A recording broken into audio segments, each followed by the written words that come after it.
ये कह रहे कि नहीं ये ट्रंप ने उनको कह दिया तो वो उन्होंने बंद कर दिया। वो कह रहे कि नहीं जी ट्रंप ने इनको कह दिया और इनकी रिक्वेस्ट पे आए थे। तो भाई साहब अगर आप लोगों दोनों की मैं बात कर रहा हूं, पाकिस्तान की भी और इंडिया की भी, अगर दोनों के मसल्स इतने स्ट्रांग है और उनको पता है कि यार हम लड़ सकते हैं, तो कम से कम 10 दिन, 2 हफ्ते, 3 हफ्ते, 4 हफ्ते तो लड़ते ना मानते सीज फायर।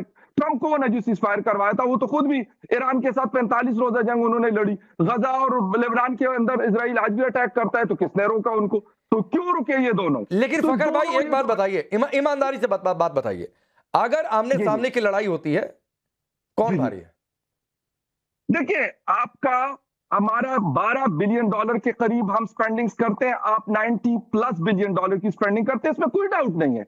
इसमें तो कोई भी शायद हमारे भी ये फौज वाला हालांकि बड़ा क्रिटिसाइज करते हैं, जनरल अहमद शरीफ ने प्रेस कॉन्फ्रेंस की, तो उसने भी बोला कि अगर मैं कहूं कि नहीं जी वो नहीं है हमसे ज्यादा, तो ये गलत होगा। बल्कि बहुत सारे लोगों ने कहा, एयरफोर्स के लोगों ने कहा कि हमसे भाई ज्यादा उनके पास कैपेबिलिटीज है। वो आपके पास है सर, उससे हम इनकार कभी नहीं करते ना, पहले करते थे ना, आज करते हो ना, कल करेंगे आने वाले कल में। लेकिन इसका ये मतलब कतन नहीं है कि अगर हमारे पास अफगानिस्तान के मुकाबले में ताकत ज्यादा है या हमारे मुकाबले में हिंदुस्तान के पास ताकत ज्यादा है तो हमारे ऊपर चढ़ दौड़े और हम अफगानिस्तान के ऊपर चढ़ दौड़े। ये गलत है, इससे कोई फायदा नहीं है, नुकसान इसका होगा और दोनों साइड पे होगा। ऐसा कभी नहीं होगा कि पाकिस्तान का नुकसान होगा और इंडिया कहेगा नहीं हमारा तो नुकसान हो ही नहीं रहा ना। S-400 काम आता है आपका, अमेरिकन जो पेट्रियट था उसने क्या मिडिल ईस्ट को बचाया ईरान की क्रूज और सुपरसोनिक मिसाइल से? नहीं बचाया ना, इजराइल तक को नहीं बचा पाए। तो इसलिए ये बातें करनी ये गलत है मेरे ख्याल में। नहीं बिल्कुल गलत है। मैं तो कह ही रहा हूं, मैं कह ही रहा हूं कि जंग तो कोई भी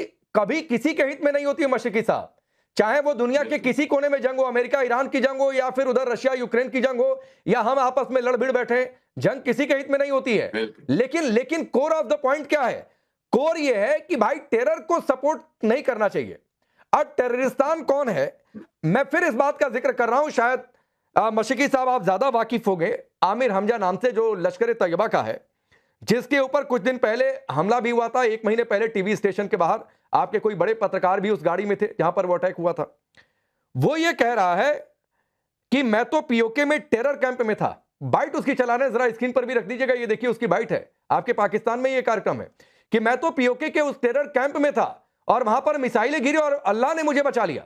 ये वो कह रहा है सर। तो ऐसे जब तक ये आमिर हमजा लोग रहेंगे वो कहेंगे कि जाके लड़ो, वो लड़ाई की स्थिति पैदा करेंगे।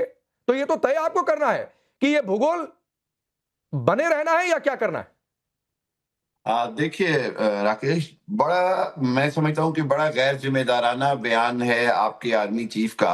अच्छा। उसकी वजह यह है कि अगर हम बात करें कि जियोग्राफी में कौन रहेगा और इतिहास में कौन रहेगा, तो आज 1 साल हो गया आपके नाम नेहाद ऑपरेशन सिंदूर को खत्म हुए। और उसके बाद मैं समझता हूं कि आज खुद इंडिया इतिहास में चला गया है ऑन जियोपॉलिटिकल सिचुएशन। आज इंडिया दुनिया में अकेला है और पाकिस्तान का हर जगह नाम लिया जा रहा है। दूसरी बात ये है कि अगली बात भी आप सुन लें कि जो बात होती है हकीकत की, वो ये है कि पाकिस्तान में पूरी दुनिया में मार्का हक यानी ऑपरेशन बुनियानुल मरसूस सेलिब्रेट किया गया और आपके वजीर आजम और आपकी गवर्नमेंट ने इस दिन को गुजारा कि हर हालत में ऑपरेशन जो आपका ऑपरेशन सिंदूर है उसका कोई नाम ना ले, क्योंकि देखें फातेह जो होता है, विक्टोरियस जो होता है, वो सेलिब्रेट करता है। हम पाकिस्तानी आपके ऑपरेशन सिंदूर में आपको हराने के बाद पूरी दुनिया में उसको सेलिब्रेट कर रहे हैं। एक बार बोल लीजिए मशरकी जी को, बोल दीजिए। आपके थैंक यू, आपके जो आर्मी चीफ हैं उनके इस बयान से एक हारे हुए खिलाड़ी, हारे हुए शिकस्त खाए हुए फौजी की आवाज मुझे महसूस हुई है कहने में, और उसके कहने के अंदाज के कॉन्फिडेंस से मुझे पता चल गया कि वो एक डरा हुआ चीफ ऑफ आर्मी स्टाफ है जो ये बात कर रहा है। हकीकत इसमें ये है कि वो जब इंडिया इतिहास का हिस्सा बन गया, इंडिया इतिहास में चला गया। मैं आपको सच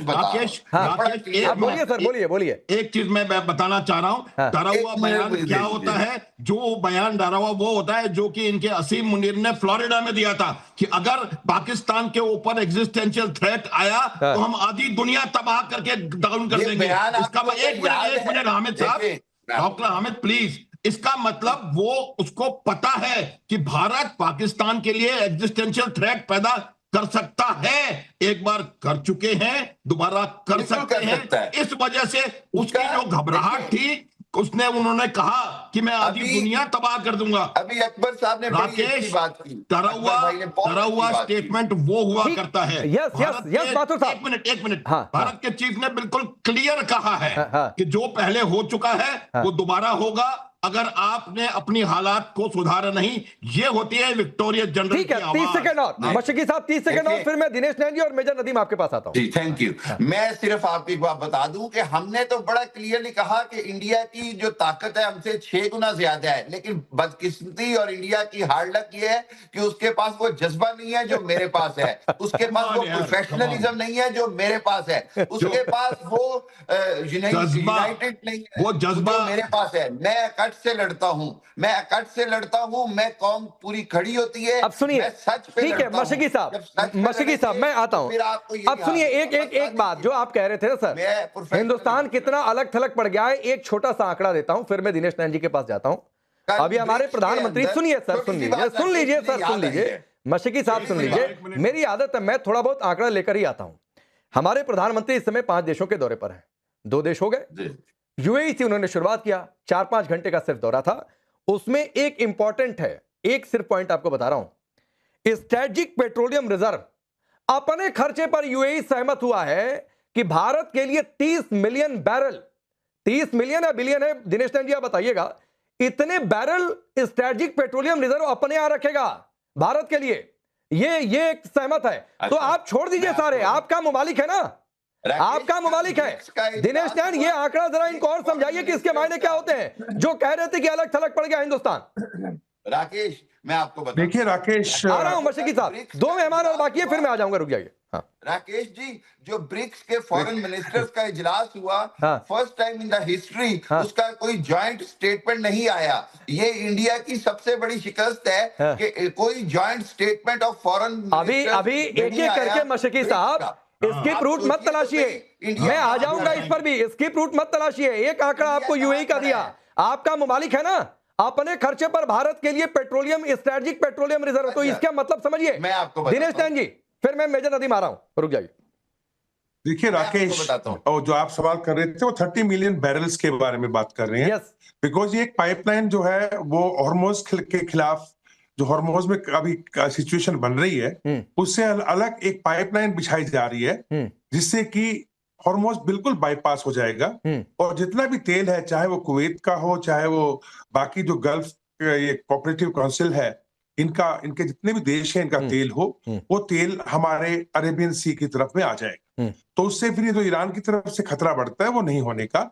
वैसे भी देखिए, हम ईरान जो सऊदी अरब है उसने तो ईस्ट वेस्ट एक पाइपलाइन बिछाई रखा है और वो रेड सी के माध्यम से उसको यूरोपियन देशों की तरफ वो उसको भेज भी रहा है। अब मैं हामिद साहब की बात पे आता हूं। हामिद साहब का जज्बा, हामिद साहब का बहुत जज्बा है आतंकवादी पैदा करने। इन्होंने हुर्रियत कॉन्फ्रेंस को इस्लाम का नाम लेकर के, कश्मीर का नहीं, ये इनका जज्बा ऐसा है कि इतने अच्छे धर्म को जो कि इस्लाम है उसको इस्तेमाल करना अपने फायदे के लिए, और उस फायदे को इस्तेमाल करते हुए ये भी नहीं देखा कि किस बेगैरत तरीके से खुद मुसलमानों के साथ में जुल्म करते हैं।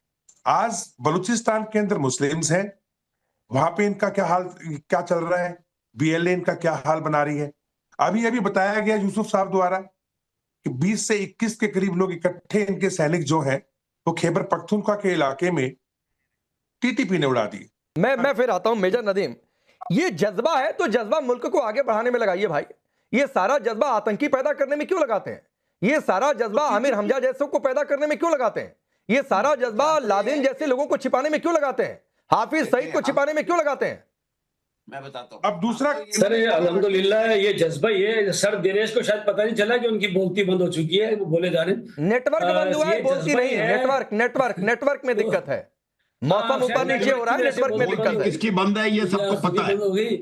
तो ये तो बात ये है कि ये जज्बा ही है जिसकी वजह से ये जो आपके चीफ ऑफ गिदड़ स्टाफ जो हैं और ये इनकी गिदड़ भपकियां हैं जो ये हमेशा देते रहे, और मैंने हमेशा चैनल में कहा है। अब सुनिए ना, फ्यूचर टेस्ट में बात सुनिए, आपकी यही दिक्कत है। एक सामान्य सा सवाल पूछा, आप यहाँ अपने जंग हारने पर फील्ड मार्शल को आपके यहाँ के लोग ही फील्ड मार्शल कहते हैं, तो सामान्य तरीके से बात रखिए। ये जज्बा आपने पहली लाइन में दिखा दिया है मेजर नदीम, पहली लाइन में आपने अपना जज्बा दिखा दिया कि आपका जज्बा कितना जोरदार है। हमारे यहाँ इसको मुहावरे में गीदड़ भपकिया कहते हैं, जो फ्यूचर टेंस में बात करें, जो करने वाले होते हैं वो करके दिखाते हैं। तो कर ही दिया 71 में भाई, आप कैसे करते हैं? ये सारी पॉलिटिकल स्टंट है, पॉलिटिकल प्रोजेक्शन के लिए है। इन्हीं के जो पिछले चीफ ऑफ आर्मी स्टाफ थे MM निर्वाण साहब, उनकी किताब पढ़ लें, ठीक है, जो 4 स्टार ऑफ डेस्टिनी, वो कहते हैं कि इंडियन लीडरशिप में तो इतनी जो है वो हिम्मत नहीं है कि इसके ऊपर कोई डिसीजन दे सके कि सामने से टैंक आ रहा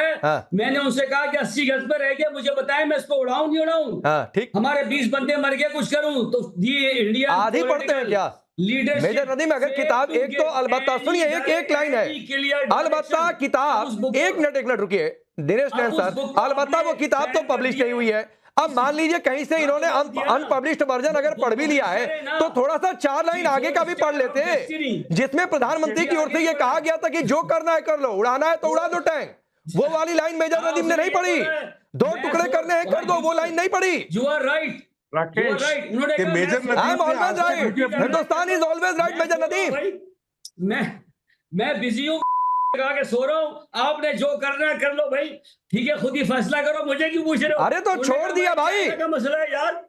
अरे अभी मुझे किसी ने कहा यार कमाल के सैनिक है ये लोग, की बात करते कभी घड़ियां दिखाते हैं। नहीं एक बात और है दिनेश नैन सर, एक बात और है मेजर नदीम, एक मिनट दिनेश नैन सर, मेजर नदीम सुनिए ना भाई, एक तो मुझे नहीं पता था कि आप शो में वगैरह लेकर आते हैं, ठीक है, मुझे नहीं पता था कि आप शो में इस तरीके से भी आते हैं, पहले बता दिए होते। दूसरी बात चीज है कि आपके यहाँ तो मैंने सुना है कि ये सब अलाउड ही नहीं है भाई, 50 साल तक बेचना बंद था, इतनी माली हालत खराब हुई कि अब तो लिकर का एक्सपोर्ट शुरू हो गया पाकिस्तान में। तो छोड़ दीजिए सर, वो छोड़ दीजिए, जवाब सुनिए दिनेश नैन से, फिर मैं आगे बढ़ता हूँ। देखिए मैं राकेश, आप मेजर नदीम को देखिए, पाकिस्तानी आर्मी ऑफिसर बोलते हैं अपने आप को, और मेरा एक नेट खराब होने से बोलते हैं मेरी हालत खस्ता हो गई।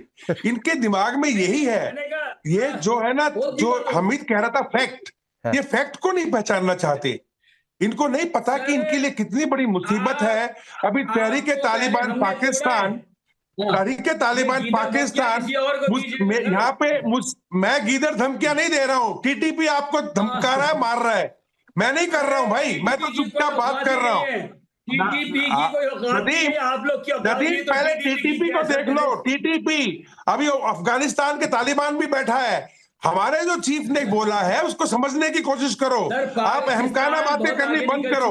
उन्होंने कहा है कि ये टाइम है, अगर पाकिस्तान ने वापिस से पाकिस्तान ने आतंकी बनने की कोशिश की, तो जो हालात हैं आपके, वैसे भी नदीम मैं बोल लूं, मेरे नेटवर्क जाने में तो आप बहुत बोले होंगे, मेरे को ही बोल लेने दो। तो मैं ये बलूचिस्तान